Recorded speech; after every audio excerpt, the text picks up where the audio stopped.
हमारे साथी पदाधिकारीगण, सदस्यगण, हमारे गोपालगंज से, सीवान से चलकर आए हुए हमारे ऑल इंडिया गद्दी समाज के सदस्यगण, पूर्वी चंपारण से ऑल इंडिया गद्दी समाज जिला इकाई के हमारे अध्यक्ष महासचिव, तमाम जिला के प्रखंड अध्यक्ष, उस कमेटी के तमाम सदस्यगण, यहाँ इस सभा स्थल पर मौजूद दूर दूर के गांव से आए हुए हमारे गद्दी बिरादरी के भाइयों, बुजुर्गों, नौजवान साथियों, आप सबों का इस मंच के माध्यम से, ऑल इंडिया गद्दी समाज के माध्यम से आज के इस गद्दी दिवस सह सम्मान समारोह में बहैसियत प्रदेश अध्यक्ष आप तमाम लोगों का मैं वेलकम करता हूं, खैर मकदम करता हूं, अभिनंदन करता हूं, स्वागत करता हूं।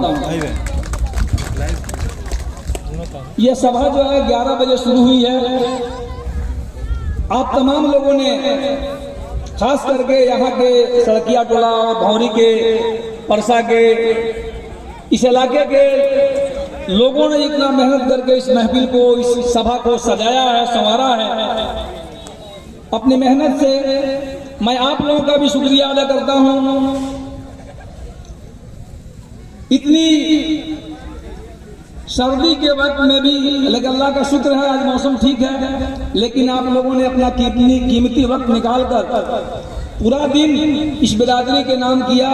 इसके लिए मैं पुनः आपको धन्यवाद देना चाहता हूं। बातें इस मंच के माध्यम से कोई बाकी नहीं है, लेकिन प्रदेश अध्यक्ष की हैसियत से मैं कुछ बातें आपके सामने रखना चाहता हूं।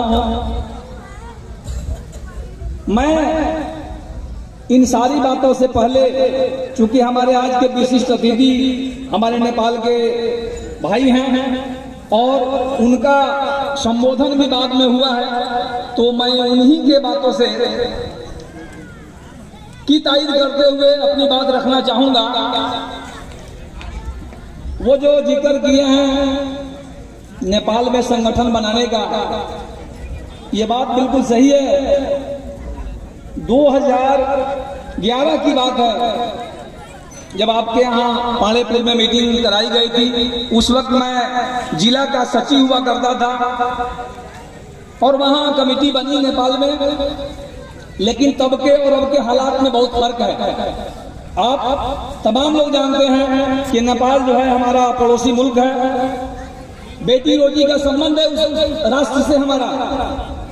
बहुत सारे संबंध हमारे नेपाल में हैं और नेपाल के भाइयों का मेरे यहाँ है, लेकिन हालात दिन प्रतिदिन बदलते जा रहे हैं। फिर भी मैं आपसे यह गुजारिश करूंगा कि आप सौरभ भाई अपने यहाँ कोई कार्यक्रम रखें, क्योंकि इस बैनर के तले, ऑल इंडिया गद्दी समाज के तले आपके यहाँ मीटिंग कराना संभव नहीं है आज के परिवेश में। इसलिए आप नाम यही रखिए, लेकिन नेपाल के नाम पर आप एक बैनर बनवाइए और एक मीटिंग का आप प्रोग्राम अपने यहाँ रखिए।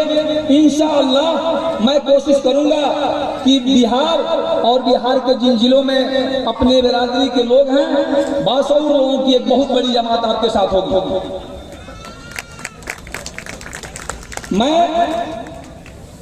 आप लोगों को ये भी बता दूं कि यह संगठन जो ऑल इंडिया गद्दी समाज के नाम से चल रहा है, इसकी तारीख जो है आप लोग सुनते आ रहे हैं और सुनते भी हैं, लेकिन यह जो अभी जो कमेटी काम कर रही है, वो चाहे जिला की हो, प्रदेश की हो या प्रखंड की हो,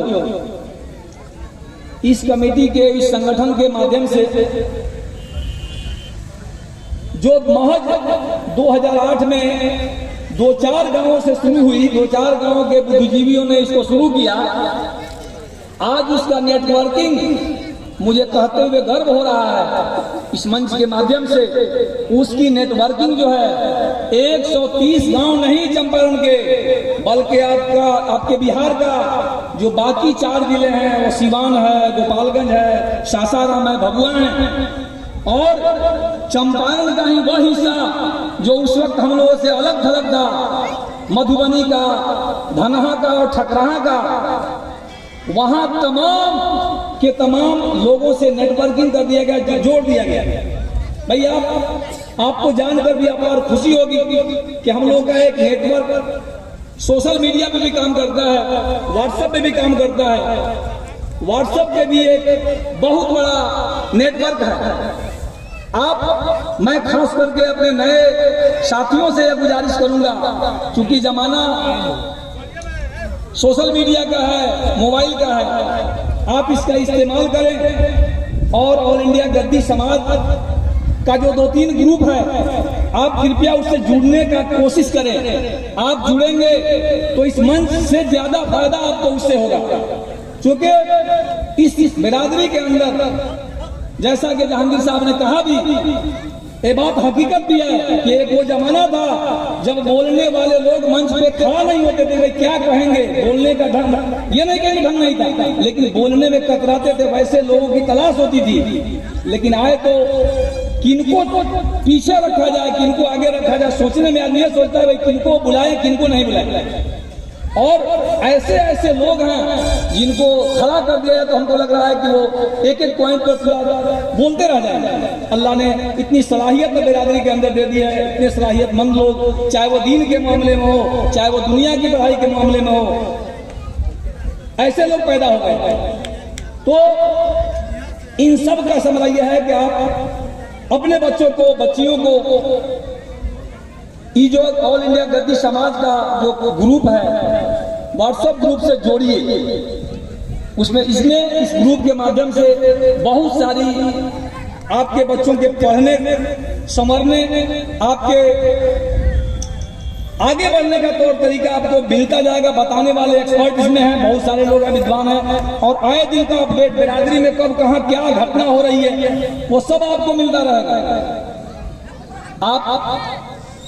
आपसे ये कहा जा रहा है, एक जमाना था, मैं ये भी कहता हूं कि जब हम लोग, मैं भी उसमें शामिल था, कि भाई जहां मीटिंग होती थी वहां चंदा के लिए आपसे दरखास्त की जाती थी कि भाई फंड नहीं है, पैसे की कमी है, पैसा चाहिए, आप लोग 10 रुपया, 5 रुपया, 2 रुपया, 4 रुपया जो हो दीजिए।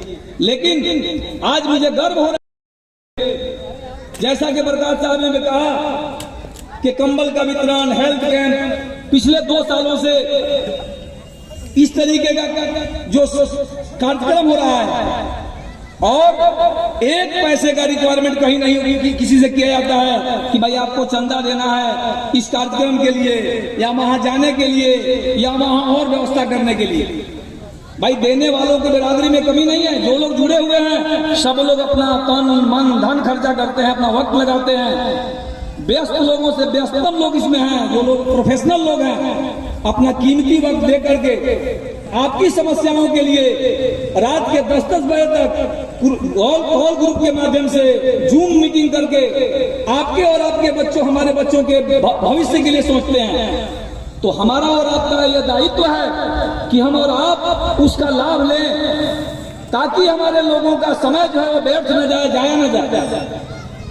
भाई आपसे ये भी कहेंगे कि आप जब भी कॉल की बात होती है आप उसमें जुड़े, हमारी बातों को सुने, हमारे लोगों की बातों को सुने, अपना मशवरा दें, हमारी मशवरा को भी सुने। तो वो समय नहीं है आप किसी से चंदा मांगना नहीं जाता है, हम लोगों ने बंद कर दिया बाद में कि भाई लोग इससे ये करते थे कि लोग खाली पैसा वसूलता, खाए खतरा ही संगठन बनौले भाई, इसलिए इस चीज को हम लोगों ने बंद कर दिया, मशवरा से बंद कर दिया कि जो लोग इसमें जुड़े हुए हैं, जो एक्टिव हमारे कार्यकर्ता हैं, जो लोग पदाधिकारी हैं, अपने बजट को इसमें खर्च करते हैं, कहीं किसी के आगे हाथ फैलाने की जरूरत नहीं पड़ती है। और माशाअल्लाह आज लोगों की आर्थिक स्थिति भी आज से 15-16 साल जो पहले थी उससे बहुत बेहतर हो गई है।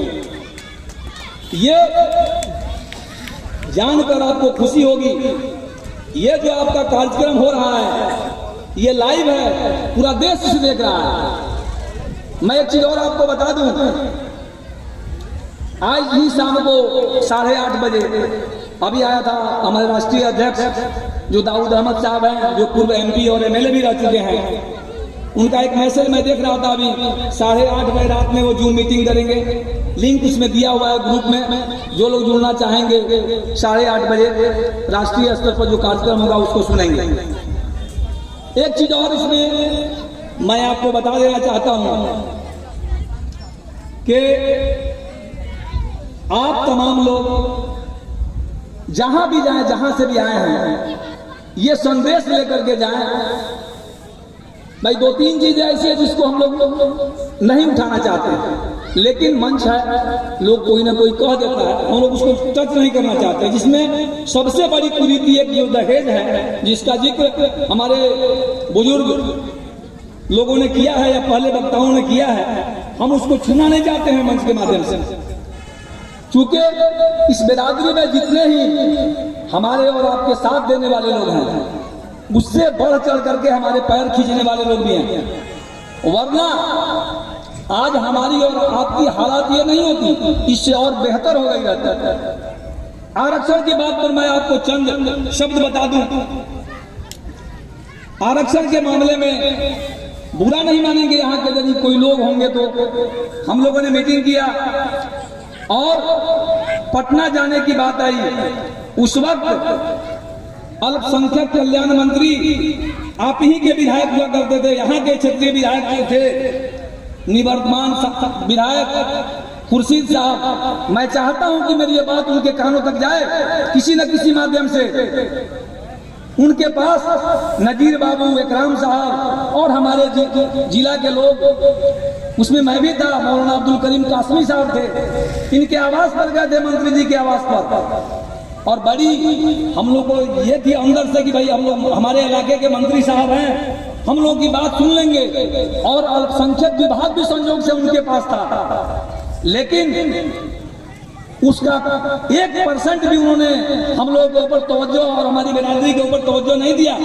मैं ये नहीं कहता कि आप उनको वोट नहीं करें, क्योंकि ये वोट का मजलिस नहीं है, मैं वोट के प्रचार करने नहीं आया हूं। लेकिन उनसे आप पूछिए, मेरे आवाज के माध्यम से आप उनसे पूछिए, यहाँ के वोटर पूछिए कि आप उस वक्त जब मंत्री हुआ करते थे तो इस बिरादरी के लिए आपने क्या किया।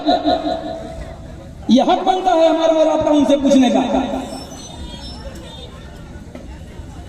बड़ी माजरत के साथ ये बात मुझे कहनी पड़ी। और ये चीज आपको बता दूं कि उसी कड़ी में मेरी बात जमा खान साहब, जो अभी फिलहाल इस गवर्नमेंट में अल्पसंख्यक मंत्री हैं, उनसे बात चल रही है। उन्होंने जनवरी में समय दिया है कि आप लोग आइए, आप लोगों के बारे में मैं बात विभाग में करूंगा, और आप लोगों का जो लंबित मामला आयोग में पड़ा हुआ है बीसी से ईबीसी में करने के लिए, उसके लिए मैं पहल करूंगा।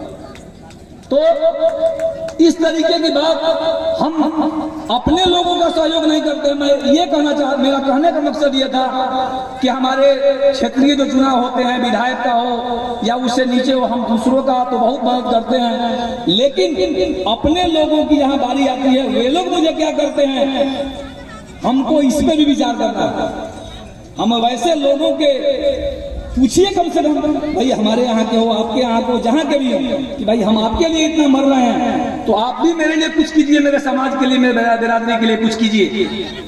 दूसरी गुजारिश ये करूंगा आप तमाम लोगों से कि जब कहीं क्षेत्रीय स्तर पर, निकाय का, पंचायत स्तर पर कोई चुनाव हो रहा है तो वहां अपने लोगों को तरजीह दिया जाए। जीत और हार एक अलग चीज है, लेकिन अपने लोगों को तरजीह दिया जाए। खास करके मैं यहाँ से और गोपालगंज तक का जो देखता हूँ, भाई जहाँ कोई गद्दी खड़ा हुआ, जो गद्दी बहुल पंचायत है या गांव है, वार्ड तक लोग नहीं छोड़ता है। वार्ड में भी एक वार्ड गद्दी खड़ा हो गया तो दूसरे को कोई ना कोई खड़ा कर दे, वो ना अपने जीतेगा न फिर जीतने वाले को जीतने देगा। भाई इससे भी हमें और आपको परहेज करना होगा, इसके ऊपर विचार करना होगा। हम जब तक हमारी हैसियत सिर्फ पढ़ाई से हम आगे बढ़ेंगे, ठीक है, एक अच्छी चीज है, लेकिन राजनीति में भी हमारी हिस्सेदारी होनी चाहिए। सिर्फ आरक्षण से हम आगे नहीं बढ़ेंगे, राजनीति में जो हमारा हक है हम आपस में लड़कर उस हक को गंवा देते हैं। मैं आप तमाम लोगों से आग्रह करूंगा कि इन हरकतों से, इन बुरी हरकतों से आप बाज आए और बिरादरी के हित में यह कदम उठाएं कि जहां अपने लोग जीतने वाले हैं, अगल बगल के लोग मेहनत करके उस आदमी को आगे निकाले और उस आदमी से अपना काम ले, बिरादरी का काम ले। नहीं करता है तो बदले। ये तो 5 साल का चीज है।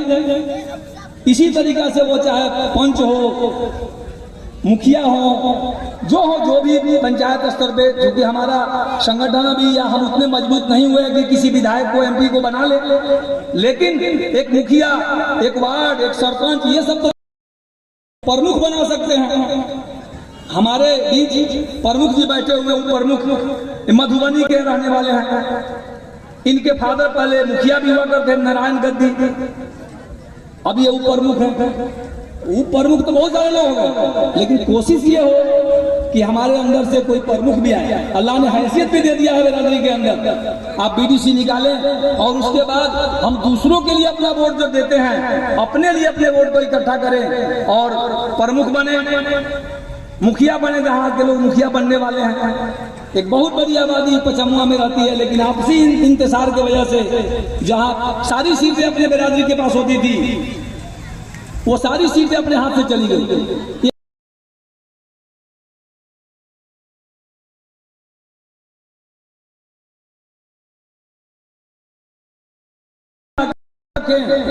और जो लोग हमारे प्रतिनिधि, जनप्रतिनिधि जीते हुए हैं, मैं इस मंच के माध्यम से उनसे भी आग्रह करूंगा कि पहले अपने बिरादरी के बारे में, जैसा कि सौरभ साहब ने कहा, मुझे बहुत खुशी हो रही है। आपने कहा कि अपने बिरादरी के बहुत से लड़कों को पुलिस में, इधर सेना में भर्ती करवाया, अच्छी बात है। तो उस तरीके का सोच हमारे बिरादरी में, खास करके यहाँ जो कमी पाई जाती है, उस सोच को आगे बढ़ाते हुए अपने जितनी हमारे अंदर नकारात्मक सोच है, बीमारी है, उसको खत्म करें। सकारात्मक सोच के साथ बिरादरी के कंधे में कंधा मिलाकर के इस संगठन को मजबूत करें। संगठन मजबूत होगा तो आप भी मजबूत होंगे। संगठन कमजोर होगा तो याद रखो मेरे भाई, आप भी मजबूत नहीं रह पाओगे, आप भी कमजोर होगे, फिर आपका कोई सुनने वाला नहीं होगा, आपका कोई राहबर नहीं होगा।